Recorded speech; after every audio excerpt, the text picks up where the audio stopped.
අභිධර්මයේ පළවෙනි පාඩමේ චිත්ත පරමාර්ථයේ 7 වෙනි කොටස අද කරන්නේ.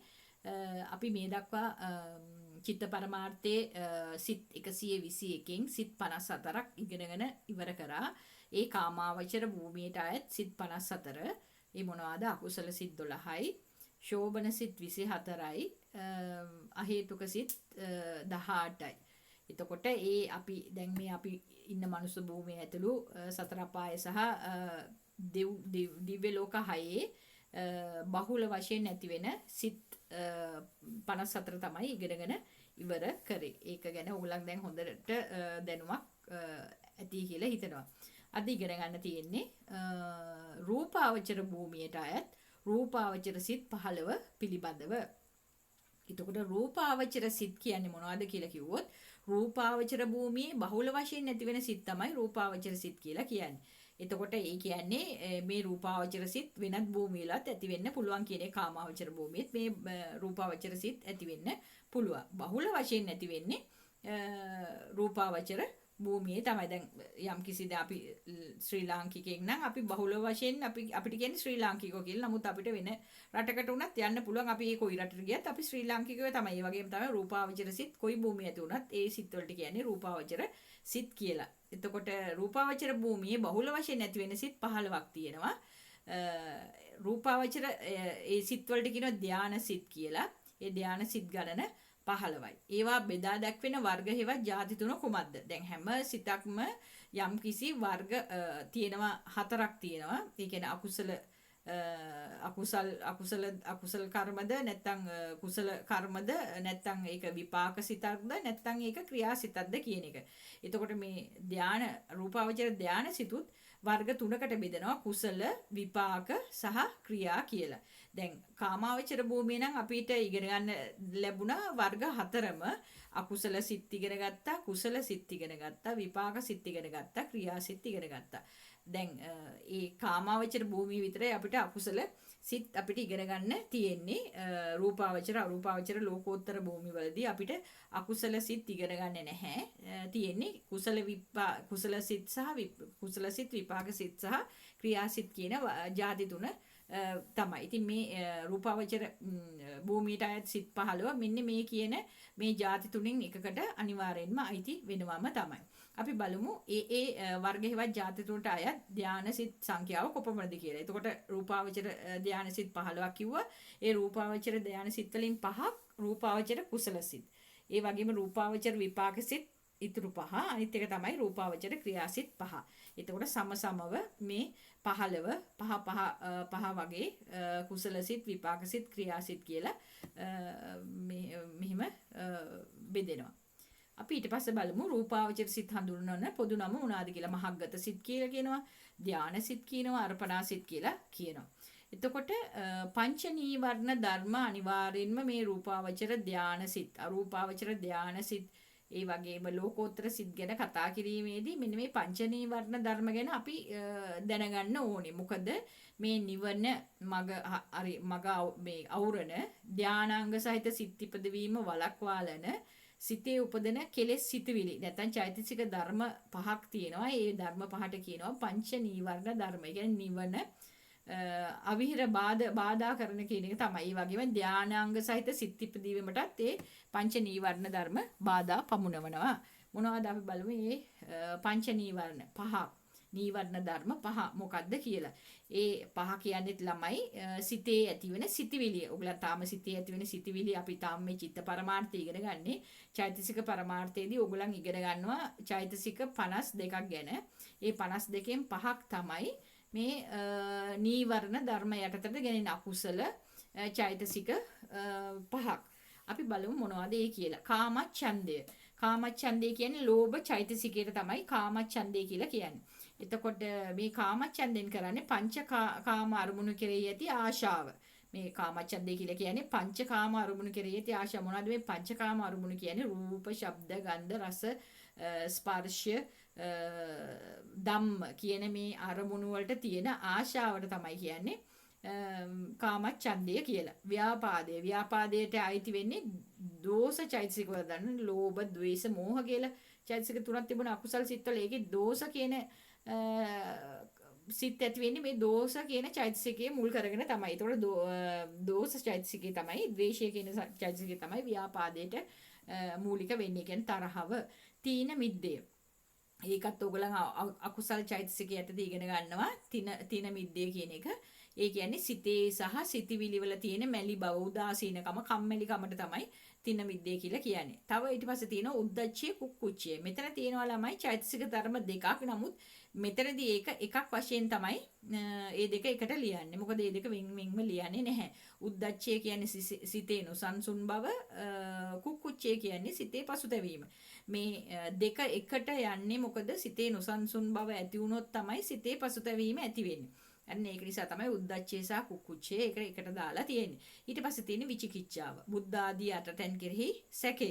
සැකය ඔයගොල්ලෝ දන්නවනේ බුදු කෙනෙක් ඉන්නවද, ධර්මයක් කියලා දෙයක් තියෙනවද, සංඝයා වහන්සේලා කවුද? ඒ වගේ අටක් තියෙනවා. ඒ අටතෙන් කෙරෙහි සැකය තමයි විචිකිච්ඡාව කියලා කියන්නේ. නැත්නම් සාමාන්‍ය ජීවිතයේදී අපිට මේ ඇති වෙන සැක ගැන නෙවෙයි එතන කියවෙන්නේ. කෙලෙස් ධර්ම ගැන තමයි කියවන්නේ.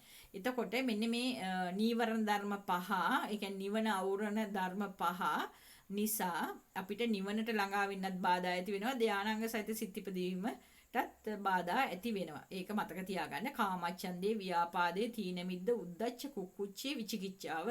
ඒක හඳුන්වා දෙන්නත් ඔයගලන් දැනගන්න ඕනේ. කාමච්ඡන්දේ කියන්නේ මොකද්ද? ව්‍යාපාදේ, තීන මිද්දේ, උද්දච්ච, කුක්කුච්චේ, විචිකිච්ඡාව කියන්නේ මොනවද කියලා. අපි බලමු රූපාවචර කුසල් සිත් පහ. රූපාවචර සිත් පහළවන්නේ කොහොමද? රූපාවචර සිත් පහළවන්නේ මේ කෙලෙස් ඔය දැන් කිව්ව පංච නීවරණ ධර්ම යටපත් කොට ධානාංග දියුණු කළ සිත් ඉපදවීමේදී තමයි රූපාවචර සිත් පහළ වන්නේ. ධානාංග දියුණු කරන්, ධානාංග කියන්නේ සිතේ ඇතිවෙන චෛතසික ධර්ම පහක්. එතකොට මේ නීවරණ කියන්නේ සිතේ ඇතිවෙන චෛතසික ධර්ම පහක්. එතකොට මේ රූපාවචර සිත් පහළ වෙන්න නම් මේ නීවරණ ධර්ම යටපත් කළා අර ධානාංග දියුණු කරොත් තමයි රූපාවචර සිත් පහළ වෙන්නේ.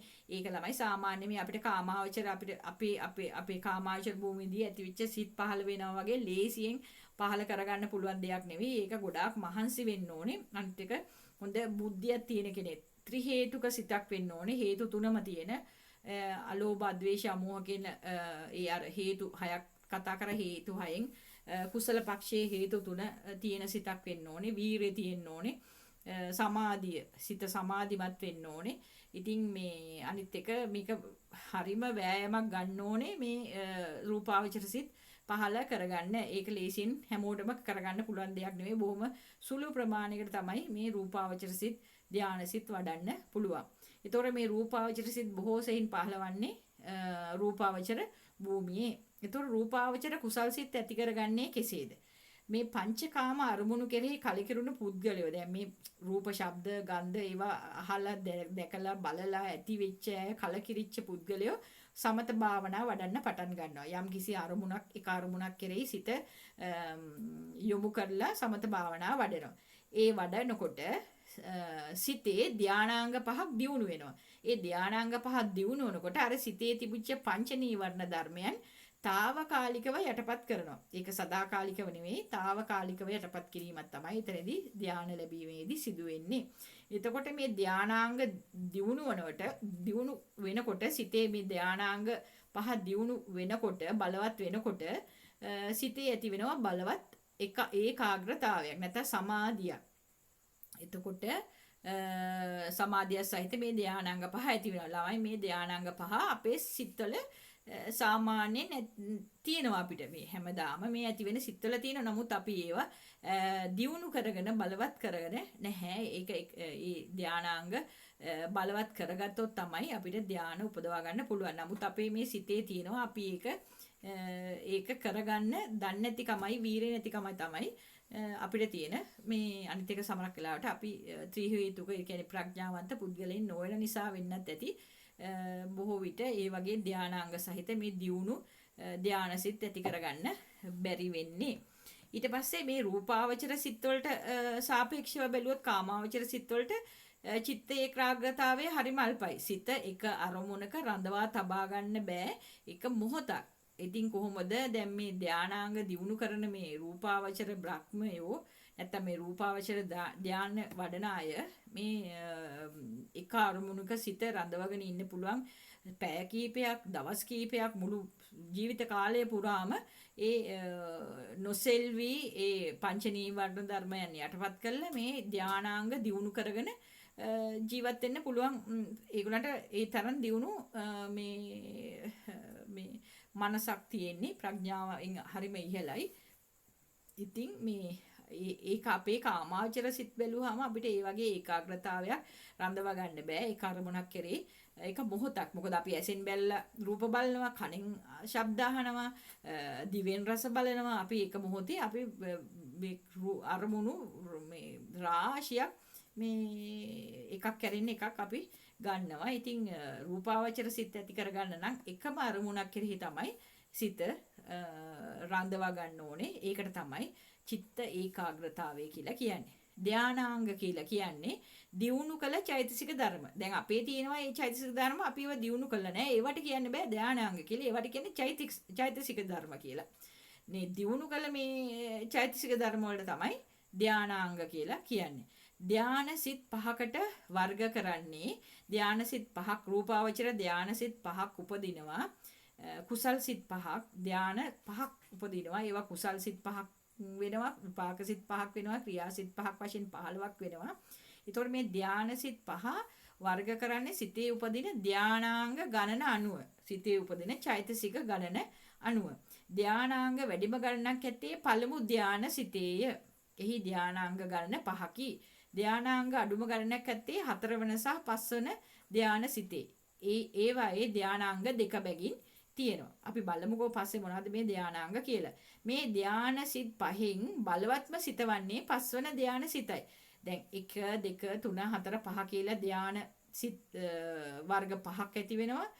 කුසල 5යි, විපාක 5යි, ක්‍රියා 5යි විදිහට. එතකොට මේ ධාන සිත් 5න් 5 වෙනි ධානයේ සමයි හරිම දියුණු බලවත්.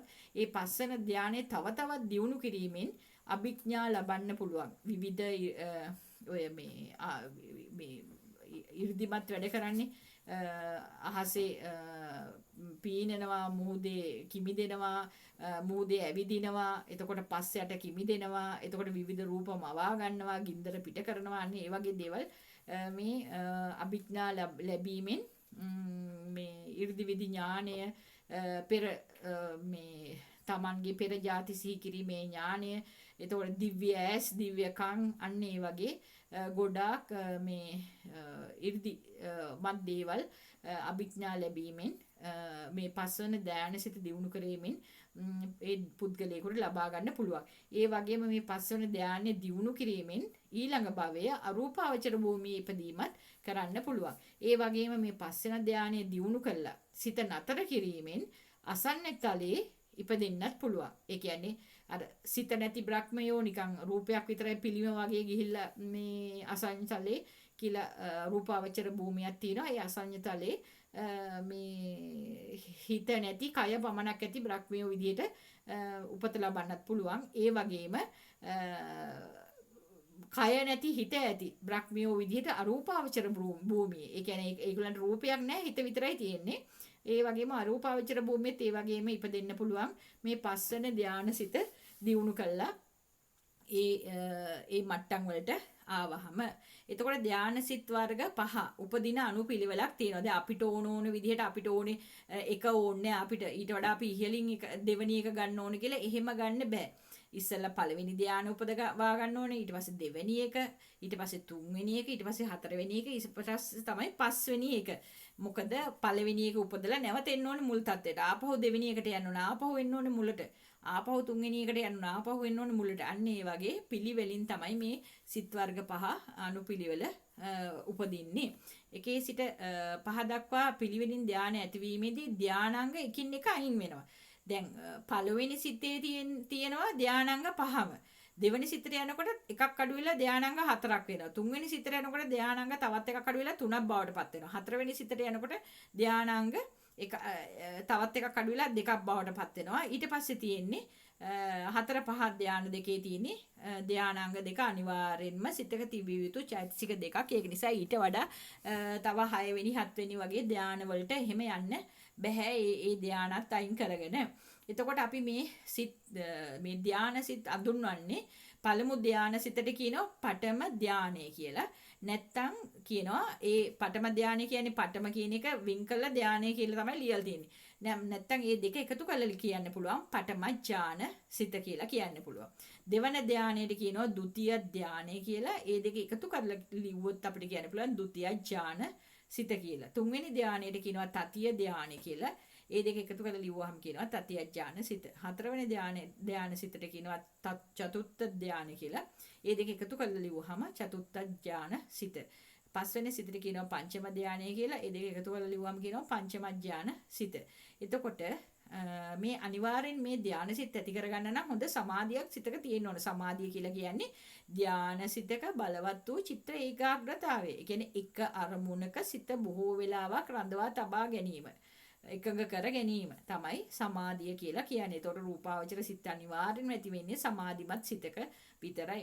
රූපාවචර සිත පහල කරන ධානාංග පහ නම් කරන්න ඕන. ධානාංග පහ ඒක චෛතසික ධර්ම පහක් අපේ සිත්වලත් ඇති වෙනවා. නමුත් අපි මේ චෛතසික ධර්ම දියුණු කරලා නැහැ. භාවනාවෙන් අර නීවරණ යටපත් කරමින් අපි මේවා තාම දියුණු කරගන්නේ නැහැ. අන්න චෛතසික ධර්ම පහ තියෙනවා. මේ පැත්තෙන් තියෙනවා හැඳින්වීම. පළවෙනි එක තමයි විතක්කය. ඕගලන් තාම මේ චෛතසික 52 ඉගෙන ගත්තේ නැති නිසා ඕගලන්ට මේ නම් අලුත්. ඕගලන්ට මේ චෛතසික 52 ඉගෙන ගත්තාම ඕගලන් දන්නවා මේ චෛතසික පරමාර්ථ ධර්මයේ කොතනද මේ විතක්කය කියන එක තියෙන්නේ කියලා. විතක්කය ඒකෙන් කරන්නේ මේ අපි ගන්නා නානා අරමුණු ඇහෙන් කනෙන් නාසයෙන් ශරීරයෙන් දිවෙන් ගන්නා නානා අරමුණු ඔක්කොම අයින් කරලා එක අරමුණක් කරා සිත නැංවීම. ඒක හරිම අපහසු දෙයක්. ඒක එක අරමුණක් කරා මේ තියෙන දහසකුත් අරමුණු වලින් අයින් වෙලා අපි තෝරාගත්ත එක අරමුණක් කරා සිත නැංවීමට තමයි විතක්කය කියලා කියන්නේ. විචාරය කියලා කියන්නේ ඒ අරමුණ සිතේ හැසිරවීම. ඒ අරමුණම හිතා සිතේ විවිධ විදිහට හසුරුවන ඒක කල්පනා කරන එකට තමයි විචාරය කියලා කියන්නේ. ඒ ගත්ත අරමුණ. පීතිය කියලා කියන්නේ බාහිර අරමුණු සියල්ලෙන්ගෙන්ම ඉවත් වෙලා ලබන මේ චිත්ත විවේකය කියන්නේ මේ එක අරමුණයින් ලක්ෂයක් විතර අරමුණු හිතට එන එකේ එක අරමුණක් විතරක් ගත්තාම හිතට මොන තරම් සැනසීමක් එනවද? ඒ ඇතිවෙන චිත්ත විවේකය නිසා සිතේ ඇතිවෙනවා සිත පිනා යන ස්වභාවයක්. ඒකට තමයි කියන්නේ පීතිය කියලා. බාහිර අරමුණුන් ඉවත් වී ලැබෙන චිත්ත විවේකය නිසා ඇතිවෙන සිත පිනා යාමට තමයි කියන්නේ ප්‍රීතිය කියලා. ඊට පස්සේ ඇති වෙනවා වේදනාව. සුඛ වේදනාව කියන එක ඇති වෙනවා. ඒක සුඛ මේ වේදනා චෛතසිකයේ එක අවස්ථාවක්. ඔයගලන් දන්නවා වේදනාවට තියෙන අවස්ථා දෙකක් සුඛ දුක්ඛ උපේක්ඛා කියලා. මේ කියන්නේ සුඛ අවස්ථාව. මේ සිතේ ඇතිවෙන මේ චිත්ත විවේකයේ නිසා කයට දැනෙන සැපේට තමයි සුඛ කියලා කියන්නේ. එතකොට මේ දක්වා ඉගෙන ගත්ත විතක්ක විචාර ප්‍රීති සුඛ කියන මෙන්න මේ ධානාංග 4. ඊට පස්සේ මේක තමයි ඒකාග්‍රත අනිවාර්යෙන්ම ධාන සිතක මේ ඒකාග්‍රතා කියන මේ චෛතසිකයේ කියන්නේ චෛතසිකයේ අනිවාර්යෙන්ම ප්‍රබලව චිත්ත ඒකාග්‍රතාවය නම් තියෙන්න ඕනේ. නැත්තම් ධානයක් වඩන්න කොහොමවත් බෑ. ඒ අර ඉස්සෙල්ලා කිව්වේ ධානාංග දියුණු කරගනිමින් සිතේ ඒකාග්‍රතාවය එක අරමුණක් කෙරෙහි බොහෝ වේලාවක් තබා ගැනීමට තමයි කියන්නේ ඒකාග්‍රතාවය කියලා. එකම අරමුණක සිත බොහෝ වේලාවක් පවත්වා ගැනීමේ ශක්තිය. එතකොට තමයි ධානාංගත් එක්ක මෙන්න මේ ඒකාග්‍රතාවය එකතු වුනහම තමයි සිතක ධාන උපදින්නේ. උපේක්ඛා. දැන් ඒක එන්නේ පස්වෙනි සිතට. මොකද මේ ප්‍රඥාවන්ත මේ භාවනා කරන කෙනා ඊට පස්සේ එයා කැමති වෙන්නේ මේ සිත පිනා යන ස්වභාවයටයි කයට දැනෙන සැපයටයි. එයා ඒකිනුත් අයින් වෙලා මානසික සහ කායික සුවයනුත් ඉවත් වෙලා එයා ගන්නවා මදහත් විඳීමක් ලබන චිත්ත ඒකාග්‍රතාවයක් ගන්නවා. ඒකට තමයි උපේක්ඛා කියලා කියන්නේ. අපි බලමු මේ ධානසිත රූපාවචර ධානසිත සියල්ලටම පොදු වූ ධානාංගය තමයි ඒකාග්‍රතාව. අනිවාර්යෙන්ම සමාධිමත් සිතක් ඇති වෙන්නම ඕනේ ධානයක් ලබන්න. චිත්ත ඒකාග්‍රතාවය කියන්නේ සිතේ ඇතිවෙන බලවත් සමාධියට. ධානාංග පිළිවෙලින් වඩාගෙන ඒමේදී මොනවද මේ ධානාංග? විතක්ක, විචාර, ප්‍රීති, සුඛ, ඒකාග්‍රතා. උපේක්ඛා කියන එක එන්නේ අර සුඛ ප්‍රීති කියන එක අයින් වුණාම තමයි මේ උපේක්ඛා කියන්නේ මදහත් වේදනාව විඳින්නේ. උපේක්ඛත් කියන්නේ වේදනා චෛතසිකේ. මෙතන 6ක් කියලා ලියලා තිබුණාට ඕගලන් දැනගන්න ඕනේ. සුඛ කියන්නේත් වේදනා චෛතසිකේමයි, උපේක්ඛා කියන්නේත් වේදනා චෛතසිකේමයි. ඒතකොට චෛතසික ධානාංග කියන්නේ චෛතසික 5 කියන එක. ඒතකොට චෛතසික වලින් බැලුවොත් මෙතන තියෙන්නේ චෛතසික ධර්ම 5යි. ඒ කියන්නේ මොනවද? විතක්ක, විචාර, ප්‍රීති, සුඛ උපේක්ඛා කියන්නේ වේදනා චෛතසිකයක එකක් ලෙස ගන්න ඒකාගත. එතකොට එතන තියෙන්නේ චෛතසික ධර්ම 5ක් හෙවත් දියුණු කළ ධානාංග 5. එතකොට රූපාවචර ධානසිත සියල්ලටම පොදු ධානාංග ඒකාග්‍රතාව, චිත්ත ඒකාග්‍රතාවයේ සිටී සමාධිය ධාන පිළිවිලින් වඩාගෙන ඒමේදී එම ධානාංග මගින් යටපත් කරනවා අර කිව්ව පංච නීවරණ ධර්ම. මොනවද මේ පංච නීවරණ ධර්ම? කාමච්ඡන්දේ, ව්‍යාපාදේ, උද්ධච්ච කුක්කුච්චය, විචිකිච්ඡාව කියන මේ පංච නීවරණ ධර්ම 5 යටපත් කරනවා මේ ධානාංග විතක්කය දියුණු කරගෙන එනකොට තින මිද්දේ කියන නීවරණය යටපත් කරනවා. ඒක తాවකාලිකව යටපත් කරනවා. විචාරය කියන එකෙන් විචිකිච්ඡාව කියන නීවරණය යටපත් කරනවා. ප්‍රීතියෙන් ව්‍යාපාද කියන නීවරණය යටපත් කරනවා. සුඛයෙන් උද්ධච්ච කුක්කුච්ච කියන නීවරණය යටපත් කරනවා. ඒකාග්‍රතාවලින් කාමච්ඡන්දේ කියන නීවරණය යටපත් කරනවා. විතක්කය කියන්නේ එක අරමුණක් කෙරෙහි සිත නැංවීම. එතකොට හිතේ තියෙන සහ සිතිවිලියේ තියෙන මැලි බව ඒකින් අයින් වෙනවා. විචාරය කියන්නේ ඒ ගත්ත අරමුණ කෙරෙහි හිත හැසිරවීම නැත්තම් මේ කල්පනා කිරීම. ඒකෙන් මොකද්ද මේ සැකය කියන විචිකිච්ඡාව නීවරණය යටපත් කරනවා. ප්‍රීතිය කියන්නේ බාහිර අරමුණු වලින් වෙන් වෙලා ඒක අරමුණක් නිසා සිතේ ඇතිවෙන විවේකයට සිතේ ඇතිවෙන සිත පිනායන ස්වභාවය. ඒතකොට ප්‍රීතියක් ඇති වෙනකොට ව්‍යාපාද කියන තරහ කියන නීවරණය යටපත් වෙනවා. ඒතකොට සුඛය කියලා කියන්නේ මේ සිතේ ඇතිවෙන මේ සිත පිනායන ස්වභාවය නිසා ඒක කයට සැපයක් ලෙස දැනෙනවා. ඒ සැපය නිසා මේ නැති වෙලා යනවා. මොකද උද්දච්චයේ කුක්කුච්චේ කියන්නේ මොනවාද? සිතේ නොසන්සුන් බව සහ පසුතැවීම කියන නීවරණ යටපත් වෙලා යනවා. ඊට පස්සේ ඇති වෙනවා අර විතක්ක විචාර ප්‍රීති සුඛ කියන ධානාංග දියුණු වීමත් සමගම ඒකාග්‍රතාවය බලවත් වෙනවා. ඒකාග්‍රතාවය බලවත් වෙනවා කියන්නේ එකම අරමුණක් කෙරෙහි මේ සිත රඳවා ගන්න පුළුවන්. කාල වේලාව Tamanට ඕන විදිහට සකස් කරගන්න පුළුවන්. ඕන පැය ගානක් දවසක් දවස් 7ක් අවුරුද්දක් ජීවිත කාලයේද අපිට ඕන විදිහට ඒ ඒකාග්‍රතාවය අපිට ඊට පස්සේ රැක ගන්න පුළුවන්. ඒකෙදි මෙන්න මේ කාමච්ඡන්දේ ඒ කියන්නේ මේ ඉන්ද්‍රියන් පහෙන් ගන්න අරමුණු නිසා ඇතිවන කෙලෙස් නීවරණ යටපත් කරනවා. යන්නේ ඒක තමයි ධානාංග වැඩිීමේදී මෙන්න මේ පංච නීවරණ කොහොමද යටපත් වෙන්නේ කියලා මෙතනින් ඔයගලන්ට කියලා දුන්නේ. ඊට පස්සේ අපි බලමු රූපාවචර ධාන කුසල්සිත 5. ධානාංග සහිත රූපාවචර කුසල්සිත 5. පළවෙනි එක තමයි පහම තියෙනවා. විතක්ක විචාර ප්‍රීති සුඛ ඒකාග්‍රතාව සහිත පඨමඥාන කුසල සිත. අනිවාර්යෙන්ම රූපාවචර කුසල් සිත ලියන්න කිව්වොත් මේ කුසල් සිත කියන අවසාන වචන නම් ලියන්න ඕනේ. ධානයේ නම විතරක් ලියලා වැඩක් නැහැ. ලකුණු දෙන්නේ නැහැ.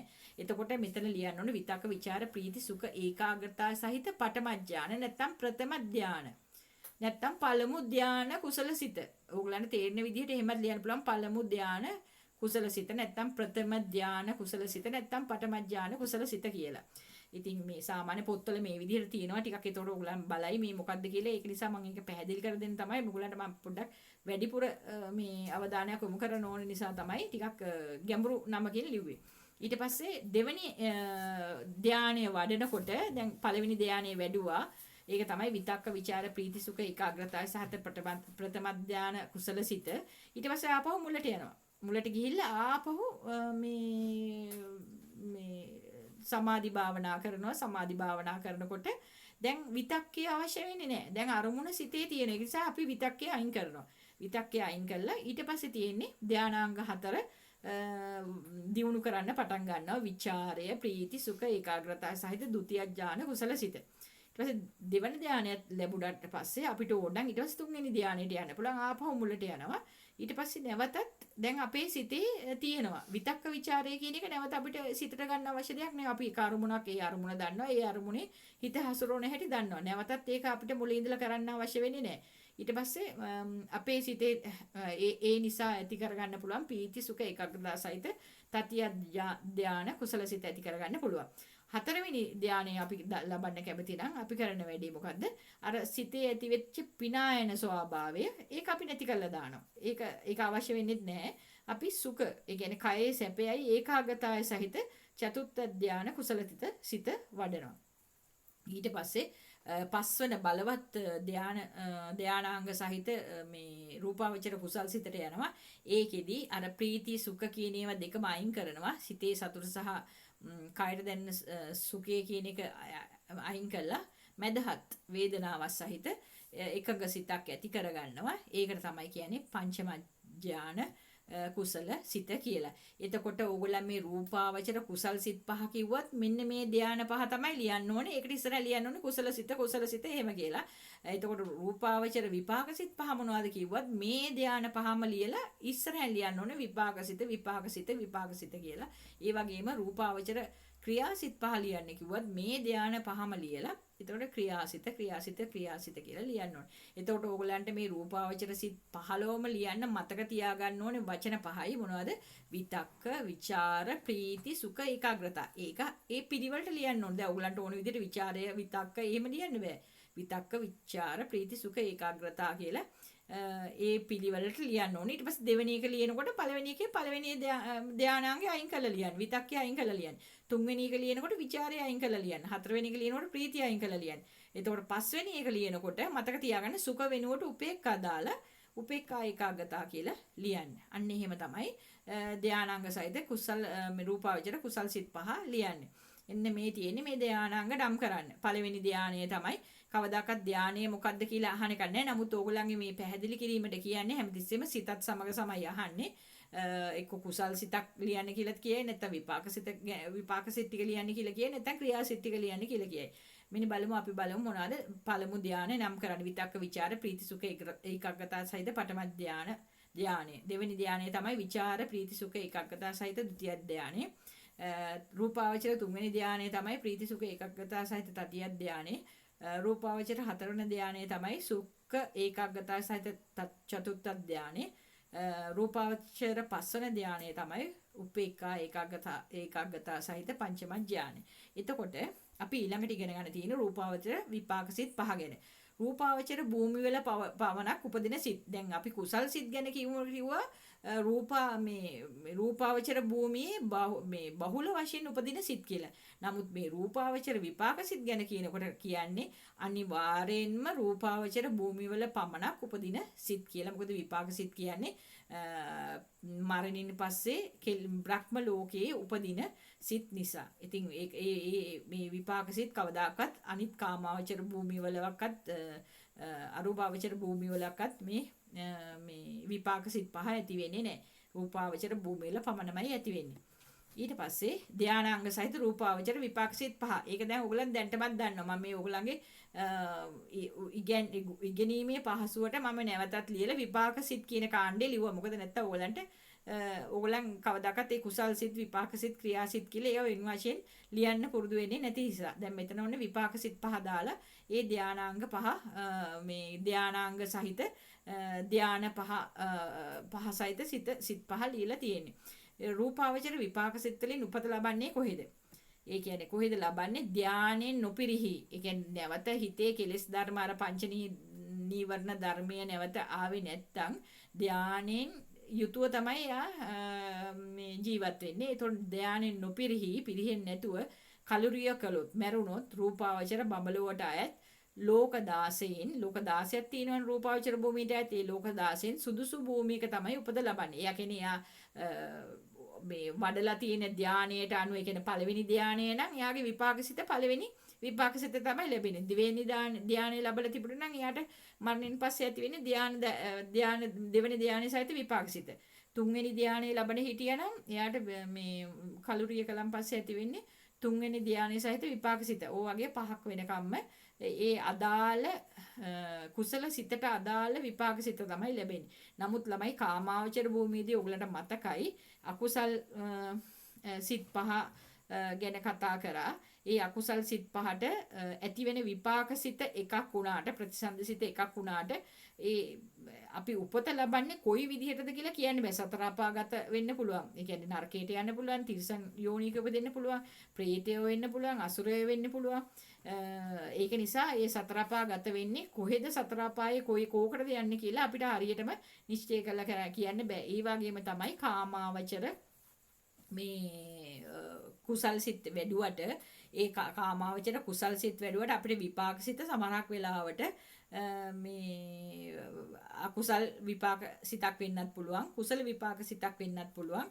ඉතින් අපිට ඒක හරියට නිශ්චය කරලා කියන්න බෑ. මේ අපි මේ ඉන්න කාමාවචර භූමිය අපේ ඊළඟ විපාක සිත කොයි වගේ වෙයිද කියලා අපිට කියන්න බෑ. හැබැයි මේ රූපාවචර ධානය ලැබුවොත් නම් අනිවාර්යෙන්ම මේ රූපාවචර ධානය ලබන ඒ කුසල සිතට අනුරූපවම විපාක සිත තමයි මේ මරණින් පස්සේ ඇති වෙන්නේ. ඒක හොඳට මතක තියාගන්න.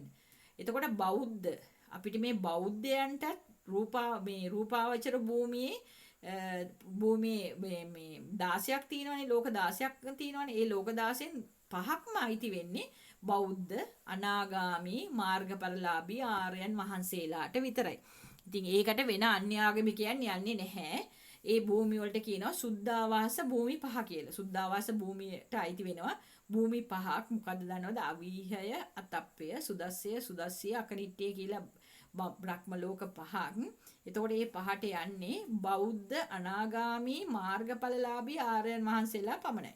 බානිති කොච්චර වාසනාවන්තද කියලා දැන් අපිටම කියලා බෞද්ධයන්ටම කියලා රූපාවචර භූමි 5ක් වෙනමම තියෙනවා. ඒ භූමි වලට යන අය ඒ භූමි වලින්ම රහත් බව ලබලා පිරිනිවන් පානවා.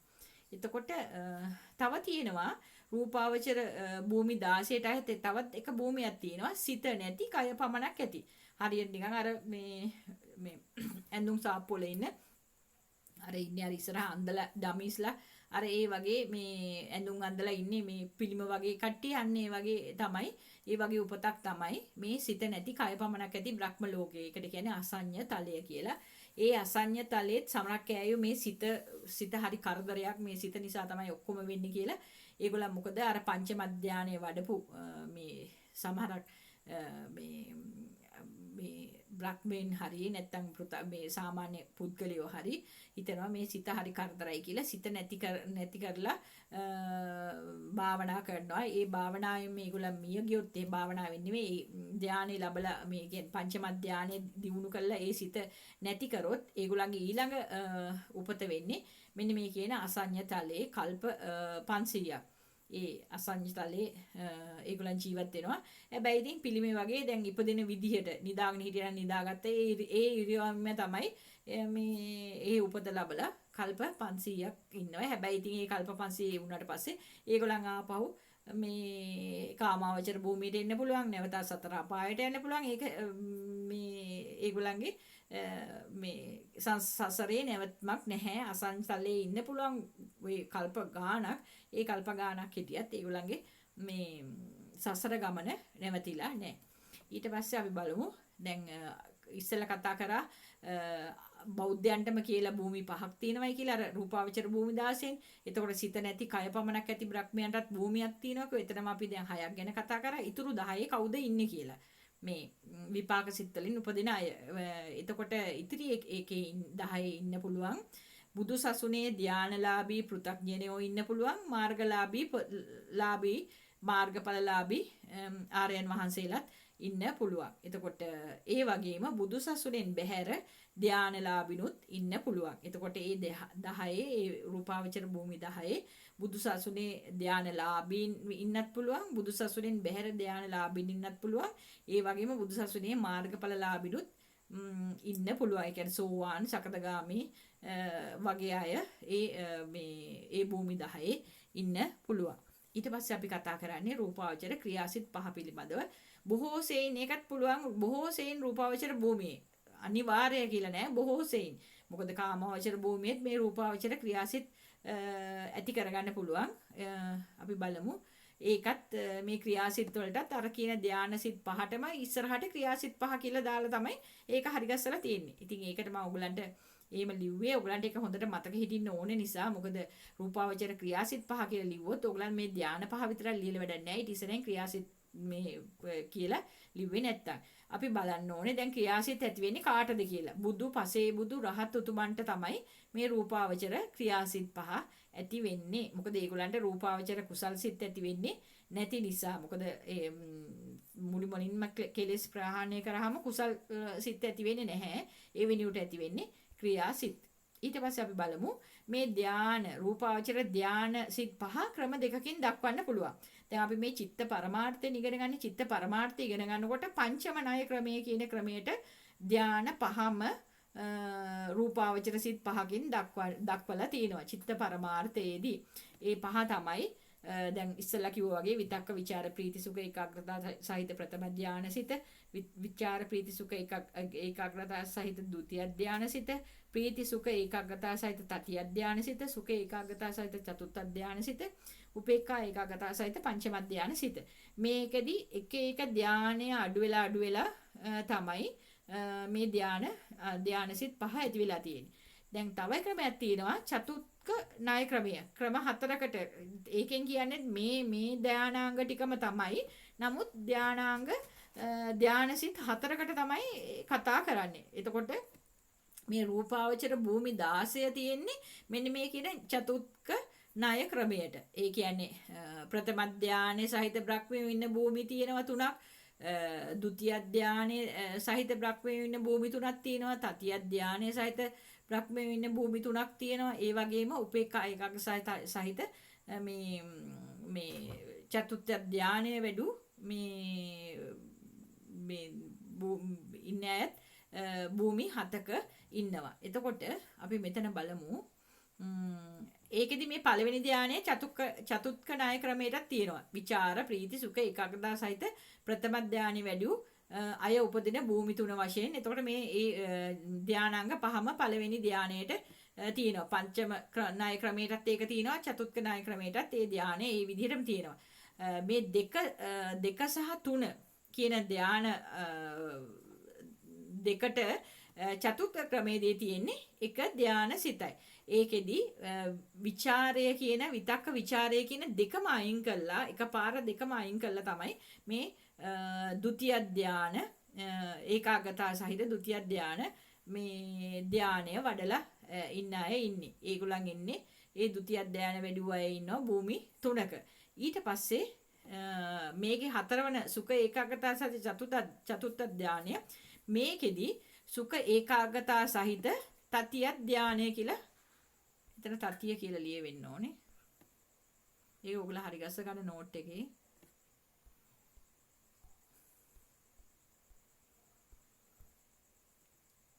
ඒක තතිය ධානය වැඩි අය ඉන්න මේ තතිය ධානයේ විදිහට තමයි මේකේ ගණන් ගන්නේ. මේක චතුත්ථ ධානය මෙතන ගණන් ගන්නේ තතිය ධානයේ විදිහට. ඒ වගේම පංචම ධානයේ උපේක්ඛා ඒකාග්‍ර සහිත පංචම ධානයේ සිට චතුත්ක ණය ක්‍රමේදී උපේක්ඛා ඒකාග්‍රතාව සහිත මෙතන එන්නේ චතුත්ථ කියන එක.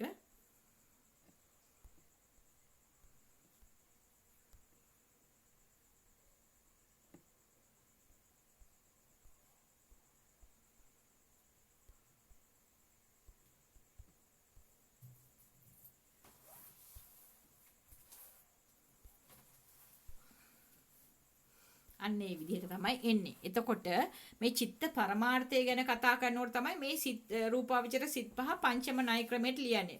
ප්‍රථම ධානයේ, ဒုတိ ය ධානයේ, තතිය ධානයේ, චතුත්ථ ධානයේ, පංචම ධානයේ කියලා. එතකොට මේ රූපාවචර භූමි 16 ගැන කතා කරනකොට රූපාවචර භූමි තියෙන්නේ ධාන පහකට ලියලා. නමුත් මේ ධානාංග එක හා සමානයි ළමයි. මේකේ අර වෙලා තියෙන්නේ එක අයින් කරන වෙනුවට මේ දෙක තුනේදී එක පාට දෙකක් අයින් කරලා තියෙනවා. විතක්ක ਵਿਚාර කියන දෙකම එක පාට අයින් කරලා ඒක ද්විතිය ධානයේ විදිහට අරගෙන තියෙනවා. දෙවෙනි ධානයේදී දැන් සාමාන්‍ය පංචම ණය ක්‍රමයේදී නම් එක ණයින් කරන්නේ. ද්විතිය ධානයේ මේ චතුත්ක ණය ක්‍රමයේදී මේ ද්විතිය සහ තතිය මේ කියන ධාන දෙක එකතු කරලා විතක්ක ਵਿਚාර දෙක එකපාරට අයින් කළා තමයි මේ ဒုတိ ය ධානයේ විදිහට අරගෙන තියෙන්නේ. එතකොට මේකේ ဒုတိ ය තතිය වෙනුවට මේකේ තියෙන්නේ ဒုတိ ය ධානය. එතකොට පංචම ණයකේ චතුර්ථ ධානය වෙනුවට මේකේ තියෙන්නේ තතිය ධානය. එකම ධානාංග ටික තමයි තියෙන්නේ. අර මේ ගොඩක් ඔය ප්‍රඥාවන්ත පුද්ගලයෝ මේ විතක්ක ਵਿਚාර කියන දෙක හරීම එක ළඟින් යන ඒක සියුම්ම වටහා ගන්න මේ අමාරු එකක්.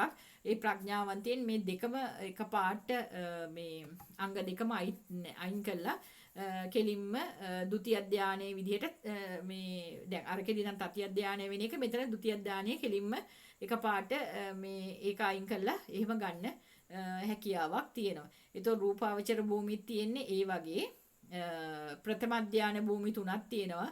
ဒုတိ ය ධාන භූමි තුනක් තියෙනවා. ඒකට අයිති වෙන්නේ මෙන්න මේ ධාන. ඒ කියන්නේ ဒုတိ ය ධානය සහ තතිය ධානය ලැබුව අය තමයි මේ ဒုတိ ය ධානය වැඩි වූ භූමි තුනට එන්නේ. ඒ වගේම තතිය ධානය වැඩි වූ අය එන්නේ තතිය ධානය සහිත භූමි තුනට. එතකොට පංචම ධානය වැඩි වූ අය එන්නේ මේ චතුත්ථ ධානය මේ සහිත භූමි හතෙන් එකකට තමයි එන්නේ. ඔන්න ওই ටික තමයි ළමයි රූපාවචර සිත් ගැන ඔයගලන්ට ඉගෙන ගන්න තියෙන්නේ. මේවා ධානා සිත් මේවා සාමාන්‍ය අපි මේ කාමාවචර අපි වගේ පෘථග්ජනයන්ට මේව ලේසියෙන් ලබා ගන්න පුළුවන් සිත් නෙවෙයි. මේවා ඒ කාර්මුණක් කෙරෙහි සිත ඒකාග්‍රතාව කිරීමෙන් අර ධානාංග කිව්වේ ධානාංග පහ විතක්ක ਵਿਚාර ප්‍රීති සුඛ ඒකාග්‍රතාව කියන ධානාංග පහ දියුණු කිරීමෙන් ඒකාග්‍රතාවයත් එක්ක දියුණු කිරීමෙන් සමයි මේ වගේ ධාන පහ වඩන්න පුළුවන්. එතකොට ඒව වර්ග 3යි රූපාවචර කුසල්, රූපාවචර විපාක, රූපාවචර ක්‍රියා කියලා. එතකොට ධානාංග පහ අනිවාර්යෙන් මතක තියාගන්න විතක්ක ਵਿਚාර ප්‍රීති සුඛ ඒකාග්‍රතාව කියලා. එතකොට ඒකෙදි යටපත් වෙන නීවරණ ධර්මය මතක තියාගන්න කාමච්ඡන්දේ, ව්‍යාපාදේ, තීන මිද්ද, උද්ධච්ච, කුක්කුච්චේ, විචිකිච්ඡා. ඒක මේ තියෙන පිළිවෙලට නෙවෙයි විතක්කය විතක්කේදී මේ අයින් වෙනවා. ඔයගලන්ට මම කිව්වා මේ තියෙන්නේ විතක්කේදී අයින් වෙනවා තීන මිද්දය, විචාරයේදී විචිකිච්ඡාව, ප්‍රීතියේදී ව්‍යාපාදය, සුඛයේදී උද්ධච්ච කුක්කුච්චේ, ඒකාග්‍රතාවයේදී කාමච්ඡන්දය. ඉතින් ඒ වගේ මේ නීවරණ ධර්ම යටපත් වෙලා තමයි මේ ධාන සිත් බලවත් වෙන්නේ. එතකොට ධාන සිත් උපදින්නේ කොහේද? බහුල වශයෙන් උපදින්නේ කොහේද? විපාක සිත් බහුල වශයෙන් උපදින්නේ කොහේද? ක්‍රියාසිත කාටද ඇති වෙන්නේ? අන්න ඒ කියන ටික හොඳට ඒ කාරණා ටික හොඳට මතක තියාගන්න. අපි ඊළඟට අරූපාවචර සිත් වලින් ඊළඟ වීඩියෝ එකෙන් හමු වෙමු. තිරුවන් සරණයි.